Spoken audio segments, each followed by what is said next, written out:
In September 1858, on a sugar plantation in St. Landry Parish, Louisiana, a man was praised for the skill in his hands while the law denied the humanity of the rest of him. They called him valuable. What they meant was simple. He could make slavery richer.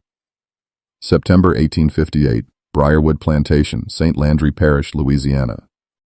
The records of slavery were often dishonest in a very precise way. They counted labor, acreage, sugar yield, livestock, iron tools, wagon parts, and market prices with exhausting care. But when it came to the people forced to produce that wealth, the language shifted. Men, women, and children were turned into categories. Field hand. Housegirl, breeding woman, boy, sound, unsound. Prime, aged, skilled. That last word mattered. A skilled enslaved man could be worth more on paper than dozens of acres of exhausted land. Not because the system respected talent, not because mastery brought dignity, but because refined labor created refined profit. A man who could shape iron, mend machinery, and keep a plantation functioning was not seen as human capital in the modern sense. He was seen as a controlled advantage. A trapped asset. A body made useful enough to preserve but never free enough to trust. That is where Moses Hail enters the record. He was about 32 years old in the autumn of 1858. Black. Tall, spare in build, burned scars across the forearms, left thumb slightly bent from an old fracture that healed badly after a hammer slip in his late teens. On plantation lists, he did not appear as Moses the son, Moses the brother, or Moses the man. He appeared as Moses, blacksmith, first rate. That single phrase explained his life more brutally than any whip mark could. At Brierwood, the forge stood apart from the main workyard, close enough to serve the plantation, far enough to contain the heat, sparks, and noise.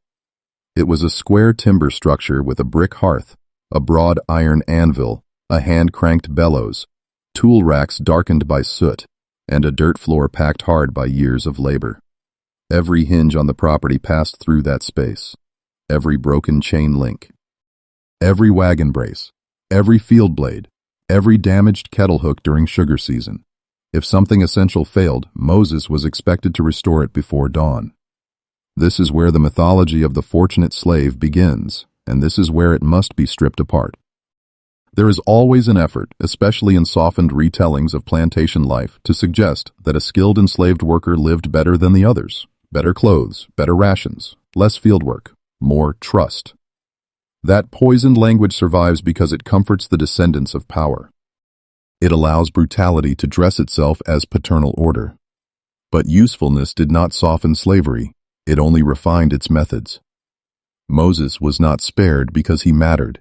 He was preserved because his hands mattered to the balance sheet. If the cane knives broke, he repaired them. If an axle snapped, he forged the brace. If the boiler fittings loosened during processing, he made the clamps. He worked while the field gangs slept, and he worked before they rose.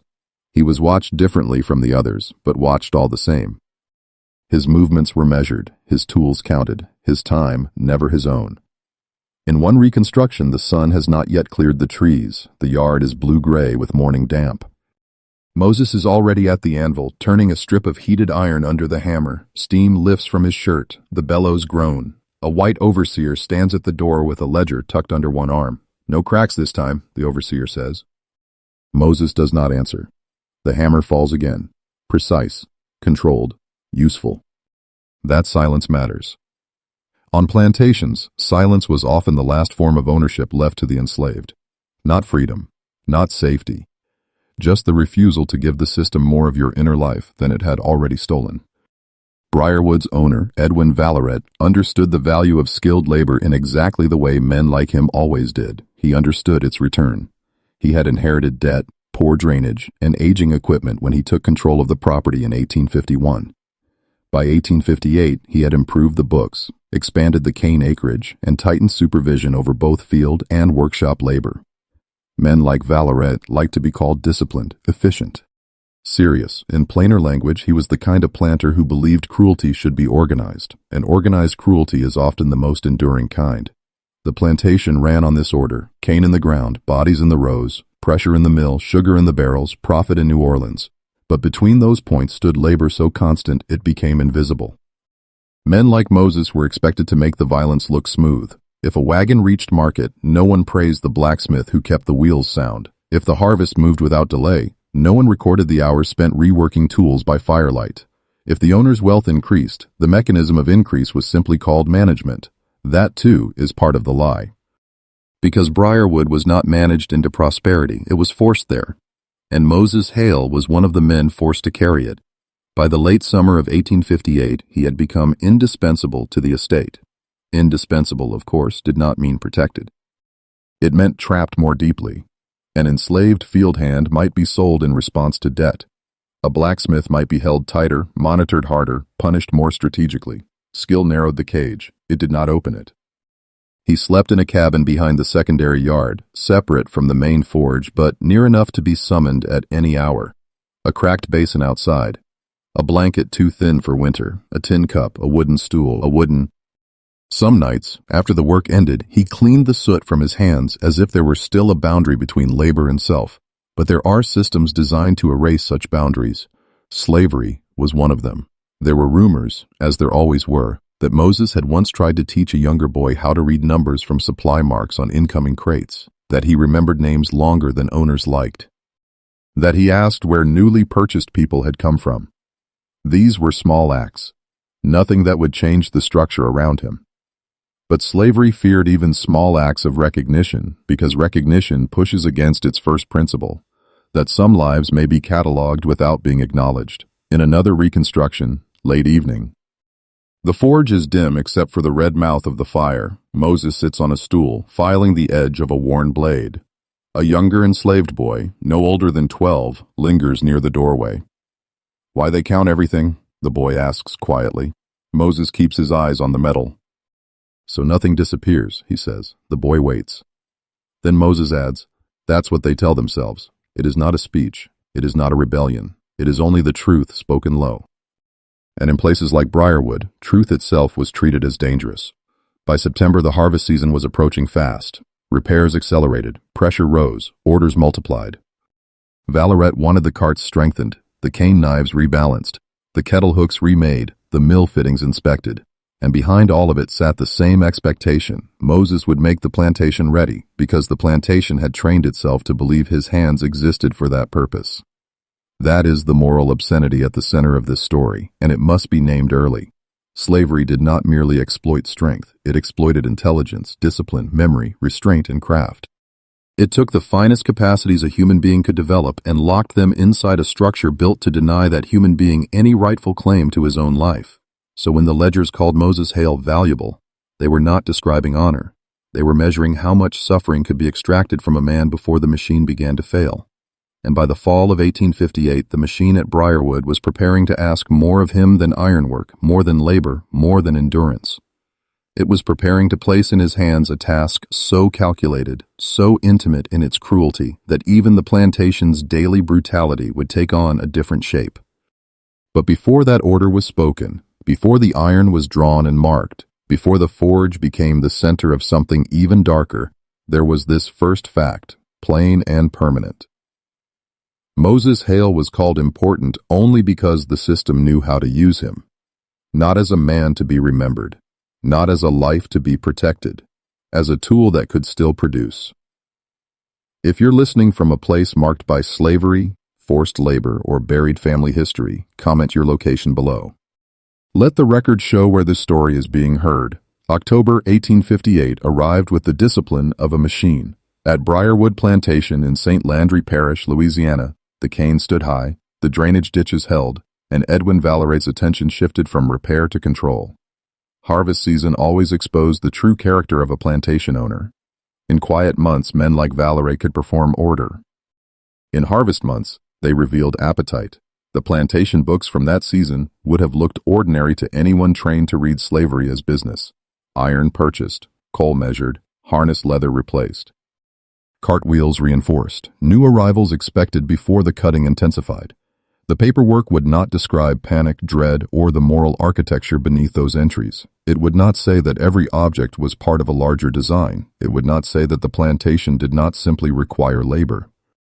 It required submission made visible.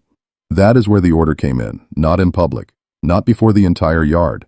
Systems like this often delivered their most damning commands in practical tones, as if routine could excuse what principle could not.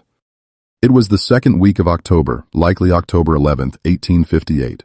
The forge was already hot by sunrise. Moses Hail had been resetting an iron collar on a wagon tongue meant for the cane haul. The anvil rang in steady intervals. The bellows hissed. Ash drifted in the morning light. Then one of Valerate's house servants came to the door and said the owner wanted him at the main office. That walk mattered. From the forge to the office, Moses crossed the distance every enslaved skilled laborer knew too well. The short path between usefulness and command. He passed the curing shed, the rain barrel, the packed yard where two boys were carrying split wood, and the front steps where muddy boot marks had dried into the boards. Nothing in that scene would survive in the formal record, but power lives in details like that. The ordinary staging of domination is part of the crime. Inside, Valerate did not waste words. He had the habit, common among disciplined planters, of speaking about cruelty as if he were speaking about weather. He stood over a desk with ledgers open, one hand resting on a folded bill of sale. Beside it lay a small paper sketch, an emblem, angular and simple, a mark meant to be recognized quickly and reproduced cleanly in iron. "A new lot is coming up from New Orleans before month's end," he said. "I need the mark ready." Moses looked at the paper. Not a hinge. Not a chain link. Not a plow fitting. A brand. In retelling stories like this, there is always a danger that repetition dulls the horror. Branding can become just another historical term, flattened by distance, filed under things people once did. But the truth deserves more precision than that. A brand was not just a tool. It was a declaration that ownership should be carried on the body. It was paperwork turned into pain, a ledger made flesh. It existed so that escape could be answered with identification, and identity could be overwritten with possession. This is the point that must be said clearly. Slavery was never satisfied with control alone. It wanted evidence of control. It wanted permanence. It wanted the body itself enlisted as witness for the owner. Valerate slid the sketch closer. "Handle long enough for a steady hold," he said. "The head clean. No warping." Moses said nothing. "Do you understand?" "Yes, sir." There are moments in slave narratives, court testimony, and plantation correspondence where obedience appears on the page as if it were agreement. It was not. A forced answer is not consent. A quiet reply under threat is not cooperation in any moral sense. It is survival speaking through a clenched jaw. Moses took the sketch and returned to the forge. For several seconds he did not move. The fire snapped. A kettle hook on the wall clicked softly as it settled. Outside, a mule dragged a cart through the yard. The world continued with the obscene calm that often surrounds evil when evil is normalized. Then he set the paper down on the workbench and looked at it again. The mark was simple by design. Two hard angles joined by a vertical stroke, compact enough to heat evenly, sharp enough to leave a distinct impression. Valerate had chosen efficiency over ornament. That, too, was revealing. The mark was not meant to be symbolic in any grand way. It was meant to function. The owner did not need beauty. He needed repeatability. That practical quality is exactly what makes it so damning. The plantation did not create this tool in a moment of rage. It commissioned it with forethought. Cruelty planned in advance is cruelty stripped of excuse. In a brief reconstruction, Moses stands at the bench with the sketch pinned beneath a hammer. He stares at it long enough for the edges of the paper to curl in the heat. A younger enslaved stablehand, Isaiah, pauses outside the doorway. "What he want?" Isaiah asks. Moses keeps his eyes on the design. "Iron," he says. Isaiah waits, sensing the lie, but asks nothing more. That was another law of plantation life. People learned when not to ask for the rest of the sentence. By midday, Moses had selected the stock. A flat bar for the head, round iron for the shank, seasoned hardwood for the grip once the metalwork was done. His motions remained exact, but the rhythm had changed. He measured twice. Heated too long once, then discarded the piece. Began again. No one in the yard would have read that as moral revulsion. They would have seen only labor. That is one of slavery's most enduring distortions. It forced the enslaved to perform tasks so degrading that even resistance to those tasks could be made to look like work. He understood what the brand would do because he understood metal, heat, pressure, surface contact, duration. These were not abstractions to him. He knew how little time iron needed when properly prepared. He knew what happened when a mark was designed to hold shape under temperature. He knew the difference between sloppy damage and efficient damage. This is what made the order so corrupt at its core. Valeret was not merely asking for an object. He was demanding that Moses place his intelligence, training, and precision in direct service of permanent humiliation. It is important not to look away from that. Slavery did not only steal labor from black people, it conscripted black skill into the maintenance of black suffering. That afternoon, Moses began shaping the head. The iron came out orange-white from the forge. He set it on the anvil, pinned it with tongs, and struck. Once, twice, 4 times. The metal widened. He cut the first angle, then the second, then checked the line against the paper sketch. Every blow landed under coercion, but it landed all the same. The system counted on that distinction collapsing. It counted on history losing interest in the difference between forced action and willing participation. History must not lose interest, because here is the accusation. The plantation owner intended not only to scar the newly purchased enslaved people. He intended to make another enslaved person help prepare the scar. He intended to place one captive inside the punishment of another and call it management. That is not an incidental cruelty. It is a philosophy. A system built not merely to dominate bodies, but to corrupt relationships between them, to trap human beings inside each other's suffering. By evening, the rough form of the brand was visible. Not finished, not polished, but unmistakable. Moses quenched the test piece and watched steam climb from the trough. In the dimness of the forge, the sound was almost soft. Outside, the quarters were settling into night. Tin cups, low voices, a child crying once, then quiet. The plantation at dusk often looked peaceful from a distance. That appearance has misled generations. Quiet is not innocence. Silence under coercion is not peace. The stillness of a plantation after dark was often the stillness of exhaustion, fear, and calculation. Later, alone, Moses held the unfinished iron in both hands. The weight told him everything. It was balanced correctly, easy to lift, easy to guide. Made for repetition, he set it down as if it were already contaminated. Another reconstruction. The forge after dark, no lantern except the low fire. Moses sits on the stool, elbows on knees, the unfinished brand on the floor between his boots. For a long time he says nothing. Then, barely audible, not even to anyone present, only to the room itself, he says, "Not this." But the room offers no answer. That is another truth these stories force upon us. Moral injury inside slavery was not always loud. It often took the shape of a man alone with a task he could not accept and could not openly refuse. The damage began before the tool was ever used. It began the moment the order was given. By the end of October 11, 1858, Brierwood Plantation had not yet marked a single new arrival. No skin had carried Valeret's emblem, no line had formed in the holding yard, but the crime was already underway. Because long before the brand touched a human body, the system had already placed its first mark where it always began, on the conscience of the man forced to make it. By November 1858, the branding iron at Brierwood Plantation should have been finished, polished, and waiting on a hook near the forge door. That is how Edwin Valeret wanted his world to function. Orders given, labor extracted. Tools delivered, pain scheduled. On paper, that is what management looked like.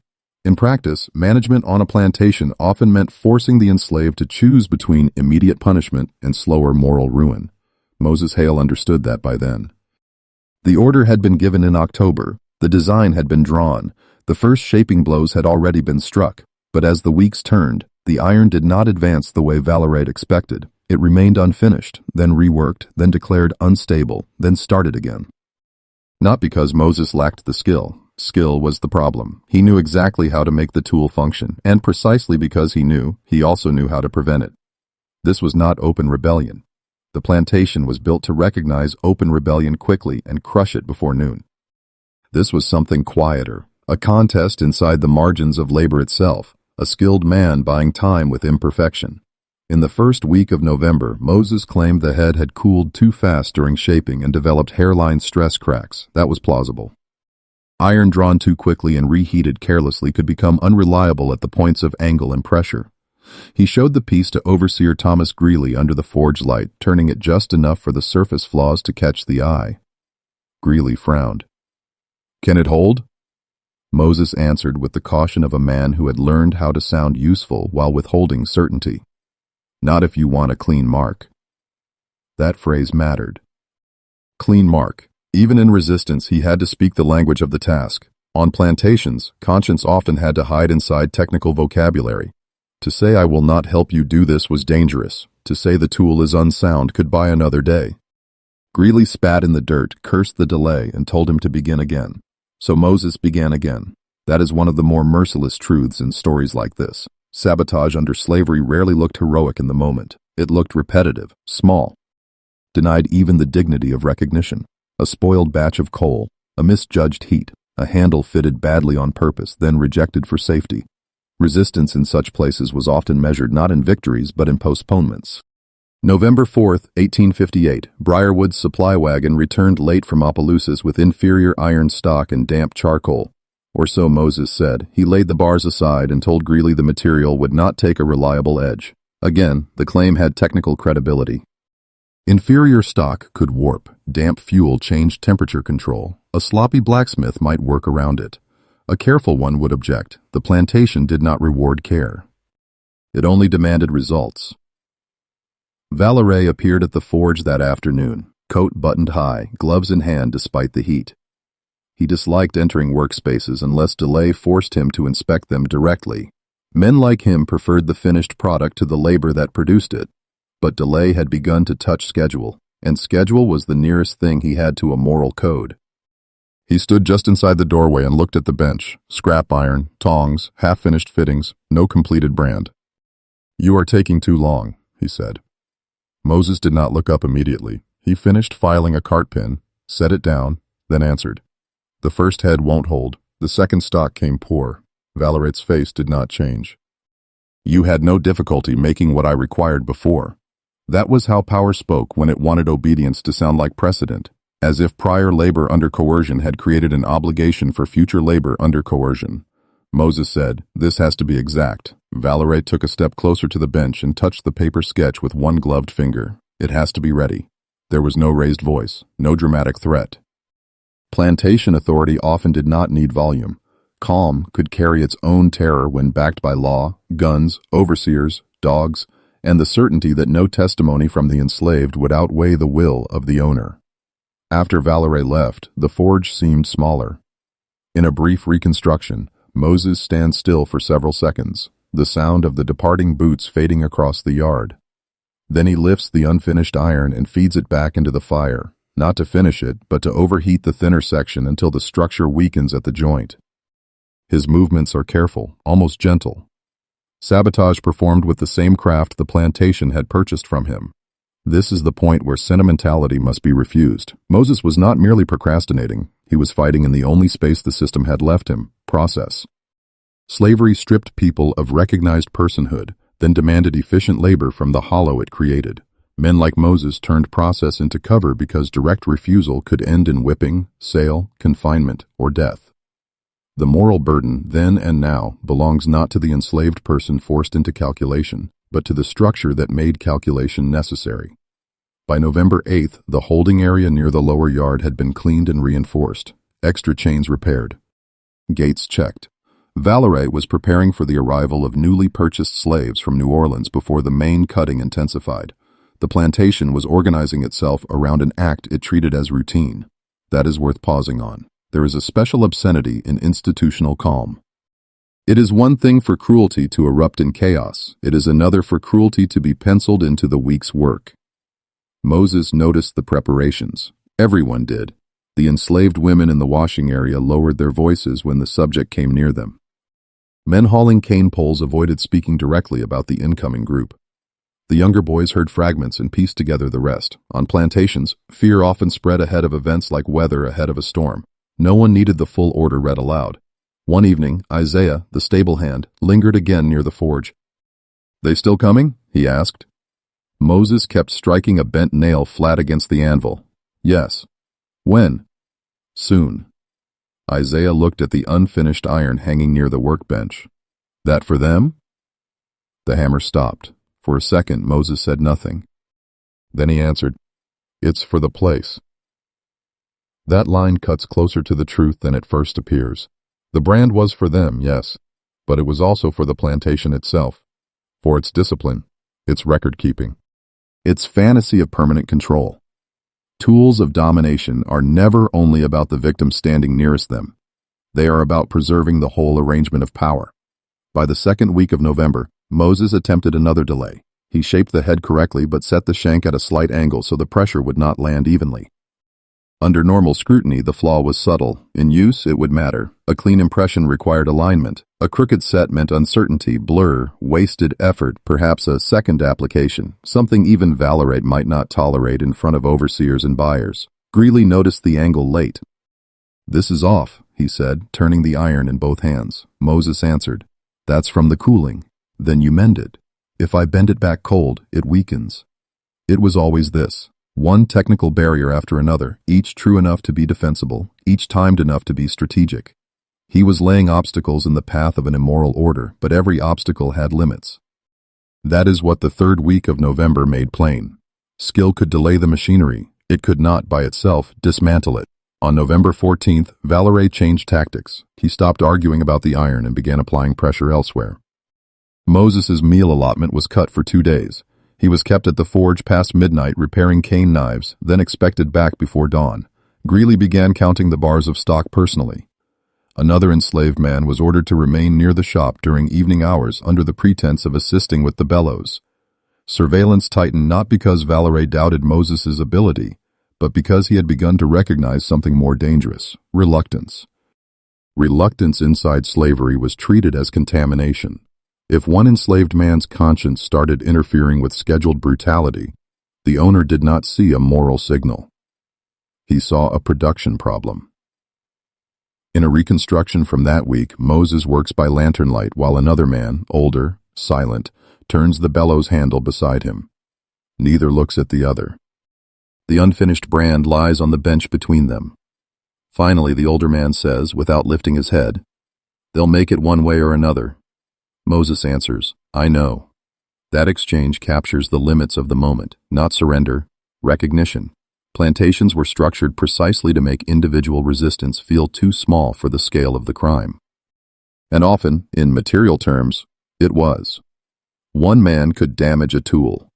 He could not, alone, end the market that ordered it, the law that upheld it, or the property regime that normalized it. But the fact that resistance had limits does not make it meaningless. It makes the accusation heavier. Because by late November 1858, Ruth Hail had already shown what the record too often hides, that the enslaved did not move through these systems as passive instruments. They stalled, diverted, concealed, weakened, and resisted when they could. And when they failed to stop the machinery, the failure belonged first to the machinery itself, to the men who built it, fed it, and called it civilization. By November 20th, the branding iron still was not ready, not properly. Not to Valerate's standard, and that brief delay, bought with damaged stock, distorted joints, wasted coal, sleepless nights, and the constant threat of retaliation, was the narrow space Moses had carved out between obedience and refusal. A narrow space. But in a place like Brierwood, even that was a form of defiance. December 3rd, 1858 began before sunrise with rain moving out of St. Landry Parish and a damp wind crossing the cane fields. At Brierwood Plantation, the yard was already awake. Lanterns burned low near the lower gate. 2 mules stood harnessed beside an empty cart. Overseer Thomas Greeley checked a list against the morning inventory while Edwin Valerate stayed near the veranda, gloved, dry, unwilling to dirty himself with the first minutes of arrival. That, too, was part of the plantation order. Men who built their wealth on human sale liked to remain one step removed from the visible mechanics of it. The newly purchased group was expected from New Orleans by mid-morning. By then, Ruth Hail had already been working at the forge for over an hour. Not because there was urgent ironwork to complete, but because routine was one of the tools slavery used to hide its worst acts. The fire was lit. The bellows were moving. A strip of wagon brace iron lay on the anvil. From a distance, Brierwood could still be mistaken for a place of labor rather than a place of organized captivity. That false appearance mattered. It helped the owners live with themselves. The unfinished branding iron hung near the back wall, not discarded, not approved, waiting. That is how violence often enters history, not as a sudden break, but as an object left ready within ordinary sight. Around 9 o'clock, the wagon from the river road came into view beyond the lower yard, then another behind it. The first carried supplies, sacks, crates, coarse blankets, chain fittings, a rolled tarpaulin dark with travel mud. The second carried people, 6 adults. 2 younger boys, 1 girl, bought in New Orleans, transferred inland, listed for field labor, kitchen work, breeding potential, or general domestic service depending on age, muscle, teeth, and skin condition. This is the language the trade preferred, neutral words for obscene transactions. Commercial grammar used to strip away the scandal of what was being done. The captives were ordered down one by one. Their wrists were not all bound the same way. Some had rope, some had linked iron. One older woman stepped carefully, favoring her left foot. A boy around 13 stared at the ground and missed the wagon edge, nearly falling before Greeley shoved him straight. The girl came last, her dress soiled from travel, a shawl tied tight despite the warming day, thin, upright. Still trying to hold herself in some private arrangement of dignity the market had not yet managed to erase. Moses did not see her at first. He heard the shift in yard noise before he understood its cause. Horses snorting. Men speaking louder than needed. A brief cry cut short. The particular silence that follows new arrivals on a plantation, the silence of those already enslaved recognizing others newly delivered into the same machinery. He stepped out of the forge with soot still on both hands. This next moment is where the story changes shape. Up to this point, the branding iron had represented a general crime. It was meant for nameless arrivals, for people Moses had not met, for victims the plantation assumed could be folded into the usual blur of coercion. That assumption is what systems like slavery count on. Distance, abstraction, the comfort of categories. But on December 3, 1858, abstraction failed. The girl turned her head toward the noise of the forge door, and Moses recognized her. Ruth Hail, about 20 years old. 3 years younger than him, last seen by his memory in the spring of 1853 near the Red River district after a sale split what remained of their family. Narrow face, left eyebrow marked by a faint break where hair never fully grew back after a childhood fall. Eyes that did not widen much when afraid, only fixed harder.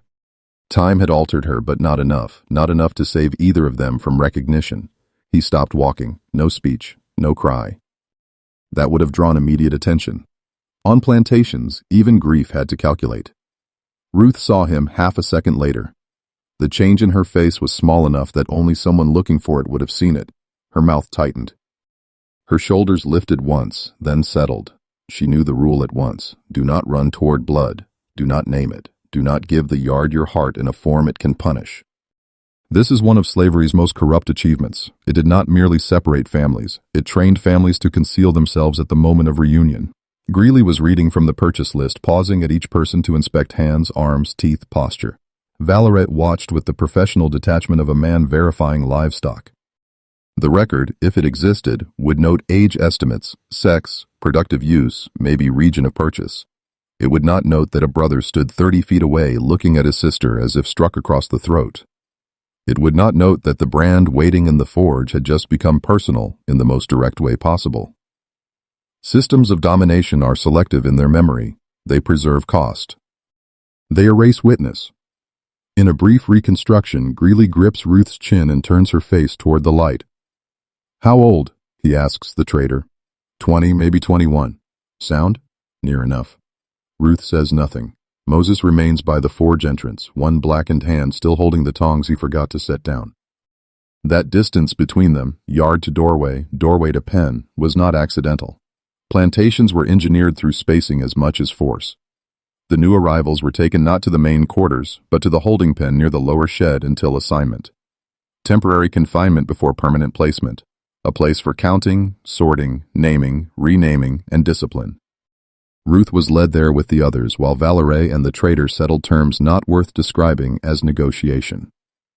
Human value had already been reduced to arithmetic.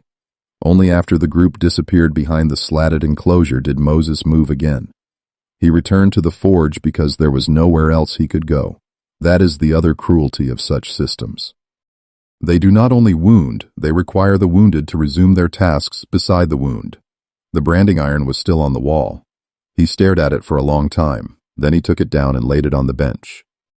The head was slightly off-center from the last deliberate distortion. The shank had a weakness near the join where he had overheated it days earlier. It could still be finished. It could still be made usable. That fact now stood before him in a form stripped of every excuse. The tool in his hands was not a theoretical instrument for anonymous others. It was the object that would mark his sister's body if the plantation got what it wanted. There are moments when moral injury stops being abstract and becomes mechanical. Weight in the hand, heat in the forge. Measurements on a bench. December 3rd was that moment. By noon, word had already begun to move quietly through the quarters. Not the full truth. Plantation rumor rarely traveled whole. But enough. Moses had recognized one of the new arrivals. Someone said kin. Someone else said sister. No one spoke it near the big house. But the knowledge settled over Brierwood like a second weather system. The enslaved understood what the owner did not, that the cruelty had crossed another line. It is one thing to force a man to support a machine of violence. It is another to force him to prepare that violence for his own blood. That afternoon, Valerie came to the forge.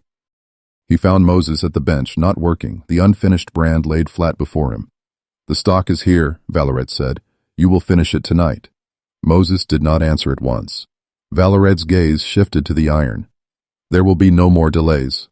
Still, Moses said nothing. Then Valerie stepped closer. "You hear me?" "Yes," Moses said. That yes belongs to the archive of coerced language. It means nothing like agreement.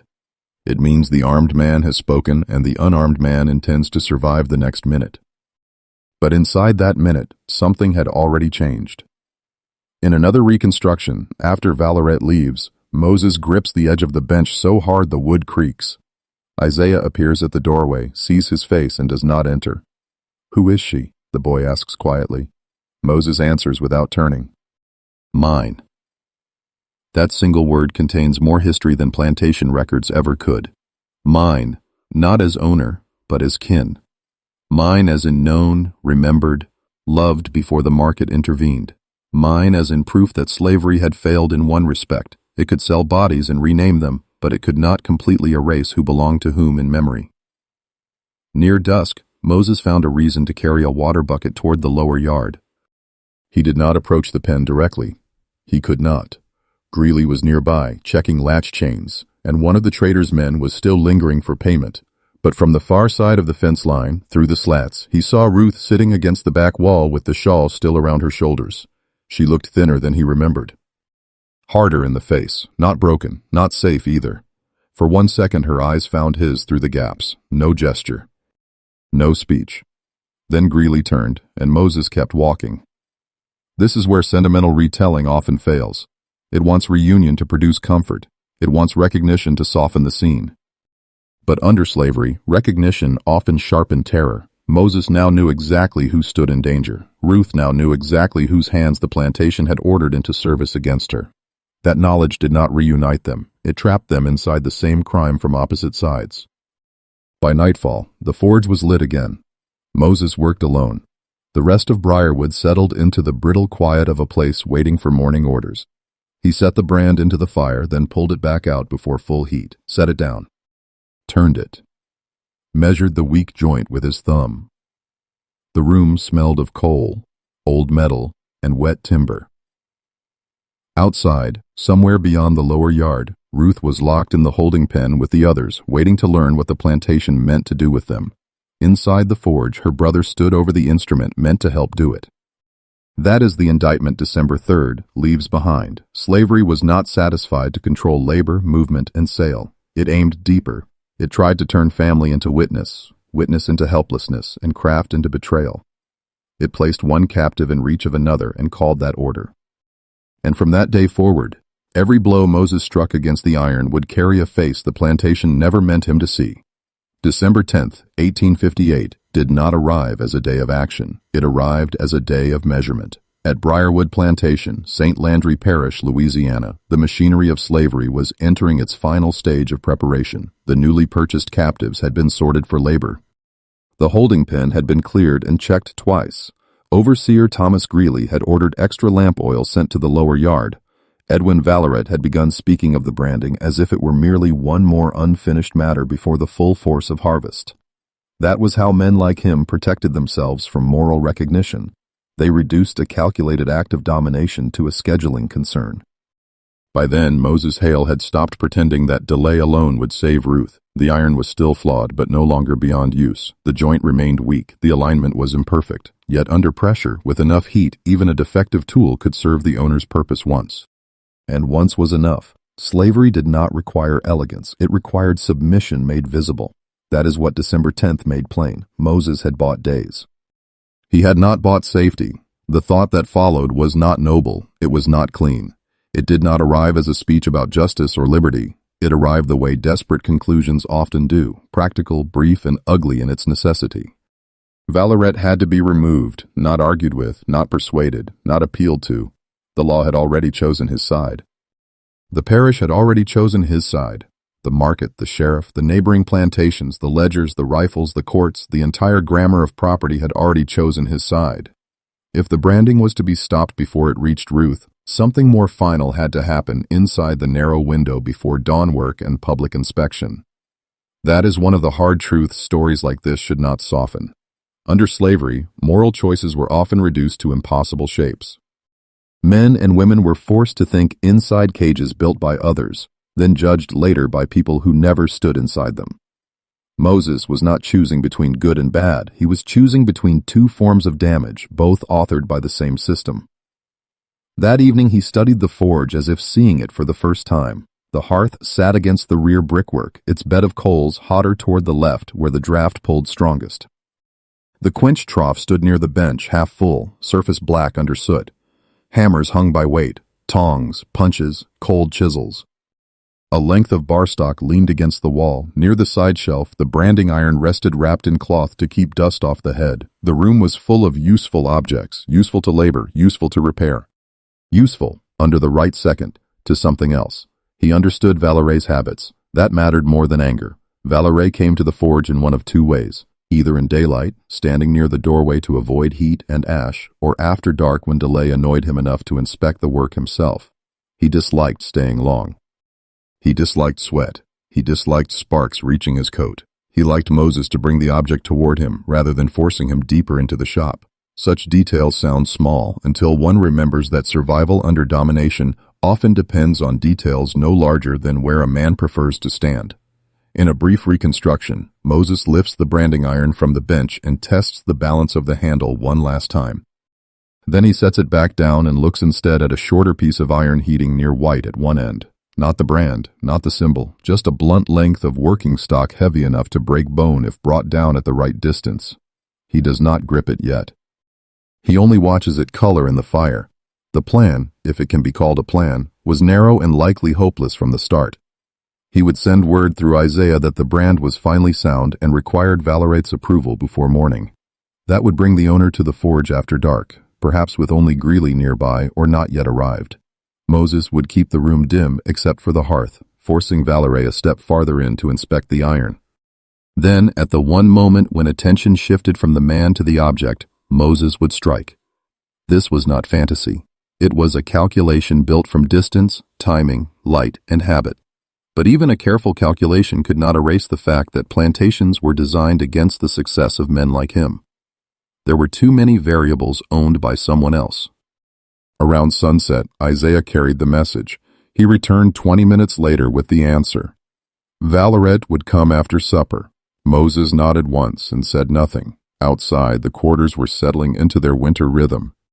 Tin cups, footsteps on packed earth, coughing from one of the cabins near the ditch. Somewhere in the lower yard, Ruth was still held apart under watch, not yet assigned fully, not yet marked, still within the last short corridor before permanent inscription. Moses could not reach her directly. He could only move toward the one decision left that had any chance of altering the morning. He worked until Valeret arrived so no one watching would remember stillness. A bent hook was straightened, a wagon pin filed, a broken latch strap reheated. Every sound in the forge seemed sharper that night. The bellows groaned like something old and unwilling. Coals shifted with soft collapses. The iron on the anvil rang too loud, then louder still in the silence afterward. This is another thing worth saying plainly. Dread under slavery did not always announce itself in panic. Sometimes it sharpened ordinary noises until the whole world seemed to testify against what was coming. Valerie entered a little after 8. He came alone at first, lantern in one hand, gloves on, coat buttoned despite the warmth. Greeley, Isaiah later said, had been delayed near the mule shed. That should have helped. It only made the next seconds feel even more exposed. "Well?" Valorette said from the doorway. Moses stood by the bench. "It holds." "Show me." Valorette stepped inside 2 paces, no more. The lantern cast a yellow half-circle over the bench top and caught the cloth wrapped around the branding head. Moses took the iron up and turned it so the handle faced out. Valorette set the lantern down and reached with his gloved hand to inspect the joint. This was the opening. In reconstruction, Moses's right hand releases the handle. His left reaches instead for the heated bar resting near the fire brick. The motion is quick, but not quick enough to outrun fear. Fear is not cowardice in such moments. Fear is evidence of reality. It tells the body exactly how much can be lost in the next breath. He lifted the iron. Then came the sound that ended the attempt before it began. Footsteps outside, fast, followed by Greeley's voice calling from the yard. "Mr. Valerie!" Valerie turned instinctively toward the doorway. That half-second changed everything. Moses could still have brought the iron down. He could still have struck from behind, badly, perhaps once, perhaps not decisively. But now the angle was wrong, the witness too near, the outcome no longer uncertain in a useful way. A failed blow in that instant would not save Ruth. It would only bring Moses down before he got beyond the doorway. So he stopped. That is the kind of moment history rarely records because it leaves no visible mark. No wound, no body on the floor, no formal charge. But inside the enslaved, these aborted acts mattered. A decision formed. A life weighed. A chance opened by a finger's width and then closed by architecture, footsteps, timing. The ordinary collaborators of oppression.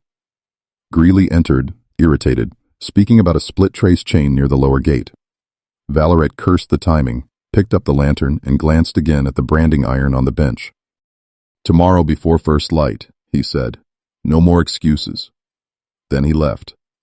Greeley followed. The forge went still. Moses remained where he was, the heated bar still in his hand until the heat finally forced him to drop it back into the ash. The chance had passed, or perhaps had never truly existed except as a narrow fantasy assembled from despair and craft.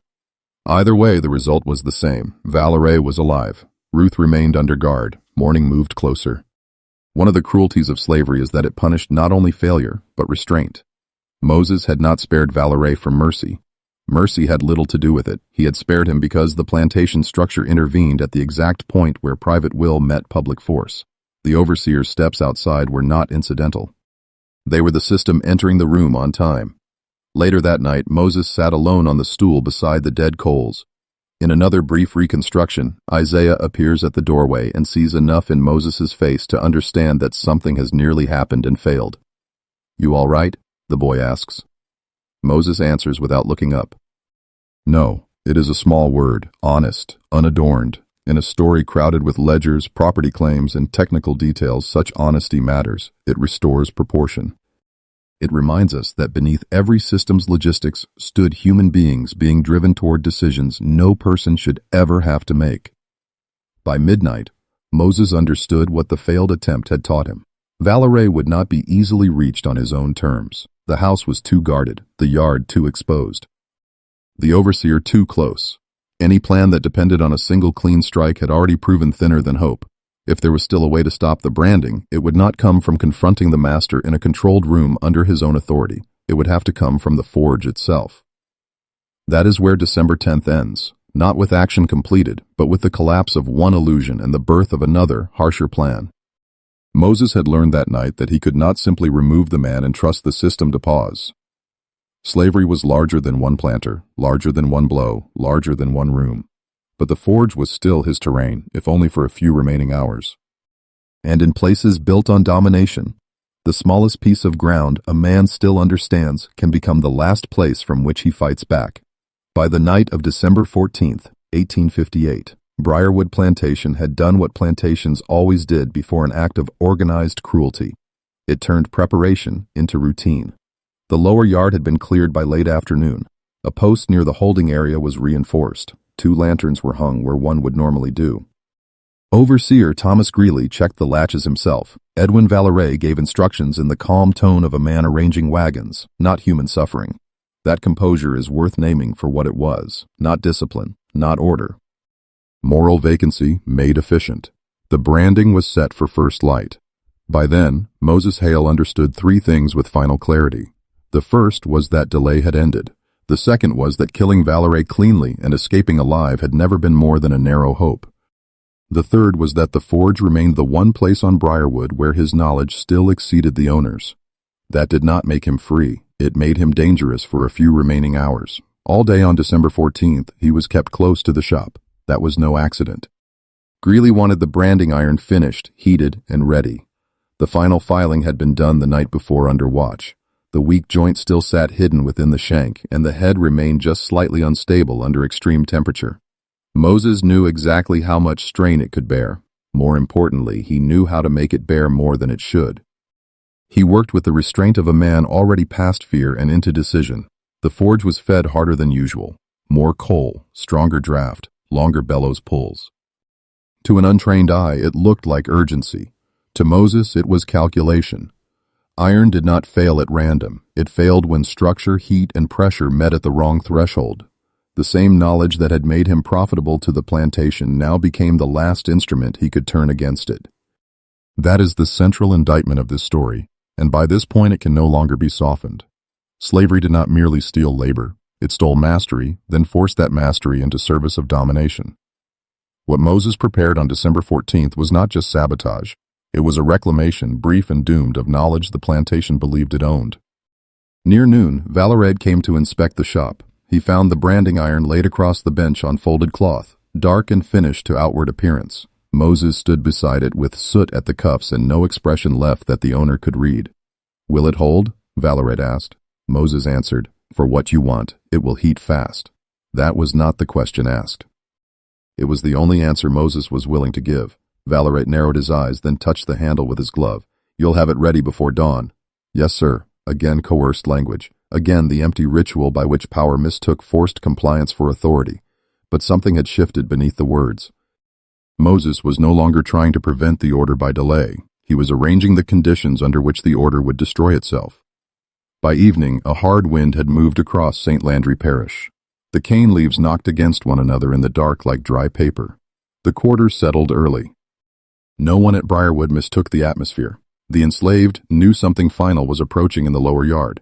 Even those who had not seen Ruth or heard the rumor about her understood the pattern: lanterns at the pen, overseer near the gate. Blacksmith kept late at the forge. When a plantation prepared too carefully, the meaning was never good. In one reconstruction, Isaiah appears at the forge door just after sunset, carrying a bucket of water he was not truly sent to deliver. "You working all night?" he asks. Moses does not turn from the fire. "You shouldn't be here." Isaiah sets the bucket down anyway. They say morning. Moses pauses, then says only one thing. "If they're shouting, run away from the light." The boy looks at him, understanding not the whole plan but enough to feel its edge. Then he leaves. That kind of warning mattered. On plantations, resistance often moved through fragments. No one could risk full explanation. The system listened too closely. What survived were partial instructions, carried by trust, fear, and intuition. After full dark, Moses began the real work. He closed the forge doors against the wind but left the upper vent open to pull draft harder through the hearth. He packed the bed deeper with coal and forced the bellows at longer intervals until the fire went beyond working orange into a more dangerous white. He set scrap iron along the side to disguise what mattered. The branding iron itself he placed nearer the hottest center than any careful smith would for a normal heating. Then he waited, adjusted, fed the draft again. The room changed slowly. The brick throat of the furnace glowed. Air shimmered above the coals. The metal on the rack warmed enough to bite the skin at a touch. Sweat soaked through Moses' shirt, though the night outside had turned cold. This was no longer ordinary blacksmithing.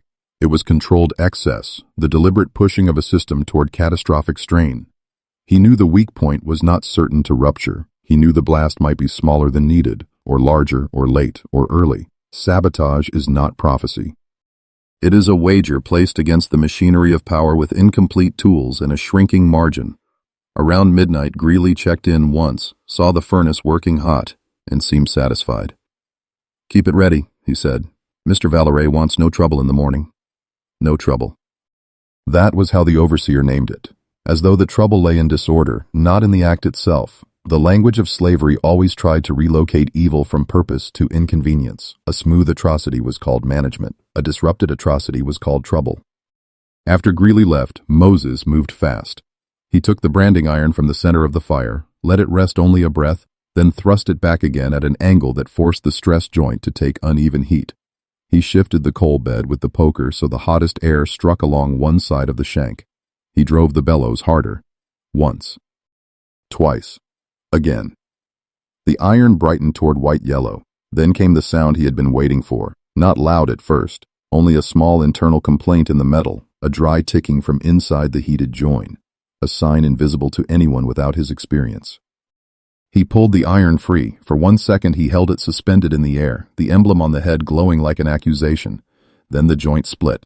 The rupture was not a grand explosion in the theatrical sense. It was sharper, more industrial, more believable to the room it came from. A burst of fractured metal, sparks, and heat. The head sheared sideways. One fragment struck the brick. Another hit the workbench and tore through the cloth. The quench trough tipped. Steam and ash surged together. The lantern hanging by the wall fell and shattered. Fire licked up the dry edge of the bench. The forge did what Moses intended and also what all desperate acts do. It escaped full control the moment it began. He did not stop to admire the result. There was nothing to admire. He kicked burning timber aside, seized the side door latch, and ran into the yard. The noise had already reached the lower quarters. Dogs started up near the stable. Someone shouted from the main house. Moses cut across the dark behind the tool shed and reached the holding pen where Ruth and 2 others had been kept apart under temporary confinement. The near gate was still latched. The guard assigned there had run toward the forge at the first blast, thinking the workshop itself the center of danger. For 3 seconds, Brierwood's system had looked the wrong way. That was enough. Moses wrenched the latch, pulled the gate open, and found Ruth on her feet before the others had fully understood what was happening. "Come," he said. That was all. Not an embrace, not reunion. No wasted second for grief. Under slavery, even rescue had to move like contraband. Ruth came with him at once. Whether she recognized the plan or only the urgency did not matter. They cut behind the lower shed, then across the ditch line toward the cane rows where dark and height could hide movement better than open road. Behind them, voices multiplied, Greeley shouting, another man calling for lanterns, someone yelling that the forge had blown. The plantation was awake now, but not yet coherent. In another reconstruction, Ruth stumbles once on the ditch bank, and Moses catches her by the forearm. "Keep low," he says. She asks the question only once. "You coming?" He does not answer. That silence was the answer. Near the edge of the cane, Moses stopped and turned her toward the drainage line that led beyond the nearest boundary fence. He knew the land. He knew where the ground dipped, where the cane thickened, where a person could vanish for minutes that felt like miles. Ruth looked back at him only once. Then the first shot cracked through the dark. It came from behind, from the direction of the forge yard. Too far to see clearly, close enough to kill certainty. Moses shoved Ruth forward into the cane and turned back toward the workshop. That decision will frustrate some listeners because it refuses the ending they want. Why did he turn back? Why not run with her? But such questions often come from people who have never had to weigh their own life against another within a structure built to reclaim both. Moses knew what the plantation would do if the forge fire spread, if the brand fragments were found, if the alarm centered on escape without confusion. He also knew that a fleeing pair would move slower than one. Returning was not hope. It was subtraction. One body drawing pursuit away from another. He made it only as far as the side of the forge. Greeley, now armed, saw him in the wash of lantern light and fired again. Moses fell against the outer wall of the shop he had kept standing for years. The same place where his skill had been bought, measured, and exploited became the place where the plantation ended him. No speech survives from that moment. No witness gave him final words. History often denies the enslaved even that courtesy. What remains is the structure of the event. The forge burning at the bench, the broken branding iron scattered in pieces, the owner's men flooding the yard too late to prevent the sabotage and just in time to kill the man who caused it.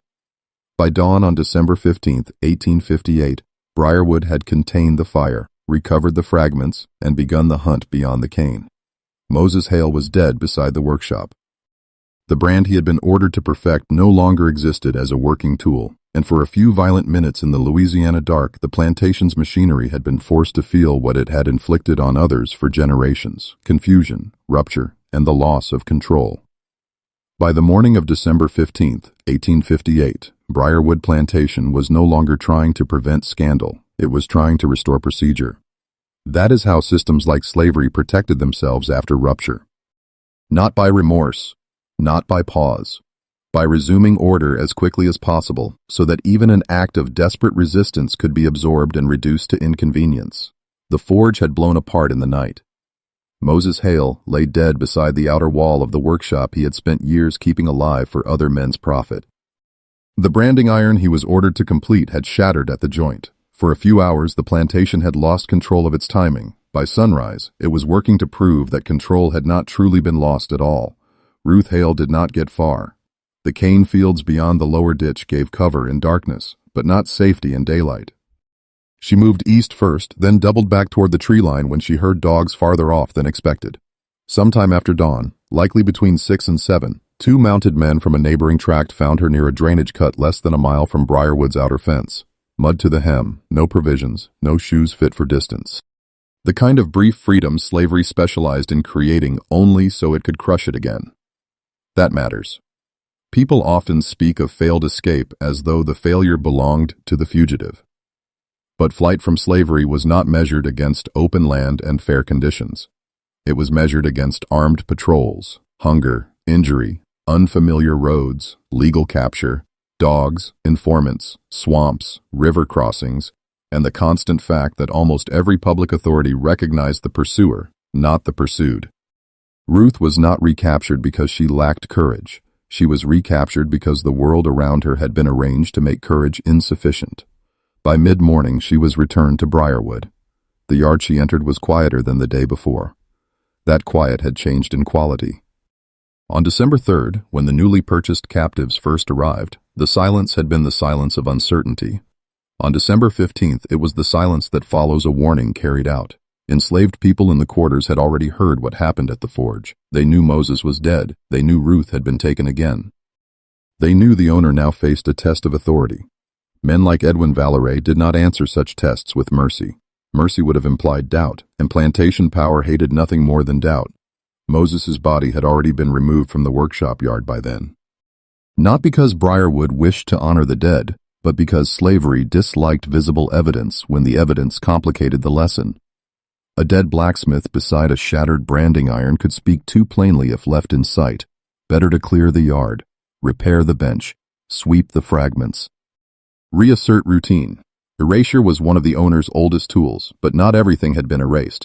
In the confusion after her return, before Greeley pushed her toward the lower shed, Ruth saw one fragment still lying near the wall of the forge, not large. Not the head of the brand. A broken splinter from the split shank, dark at one edge, bright at the fresh break. Something no one had yet bothered to collect because it no longer mattered to the plantation's purpose. It mattered to her. In one reconstruction, she stumbles deliberately as she is marched past the workshop, catching herself with one hand against the dirt. Greeley curses at her to stand. In that half-second, her fingers close over the metal shard and pull it beneath the fold of her dress. No one notices. On a plantation, captors often overlooked what grief could hide better than defiance. That fragment becomes the final division in this story. The owner would reclaim the body, but not every remnant of the night belonged to him. Valeray lost no time replacing the destroyed branding iron.